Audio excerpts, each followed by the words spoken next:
This is how to make 6 figures a month from finding haters on social media. I was scrolling TikTok and I came across this video. Because we're exposing the fakeness of Gymshark's body positivity movement, they've copyright striked 9 of our videos.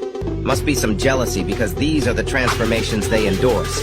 Fat to fat. This brand is not doing your typical marketing strategy. They're doing something I call the black sheep method. Most of the time, companies go with the grain and market their businesses leveraging an upward trend. However, this clothing brand owner is thinking outside the box. They are going against the trend. As Gymshark and many other brands are promoting body positivity, this brand is building a cult-like following, leveraging people that do not agree with this. I grabbed the URL from their website and I inputted it into a software to check their revenue. They're doing around $20,000 to $30,000 a month, just off of TikTok. And from my experience from building dozens of these businesses over the years, they could be doing over 6 figures a month by just adding a simple back-end strategy and also retargeting ads. Now, I have a list of trends that you could do the black sheep method with right now. And in my opinion, these could almost guarantee you results. I'll give them to you. Comment black sheep and I'll send them over to the DMs. But anyways,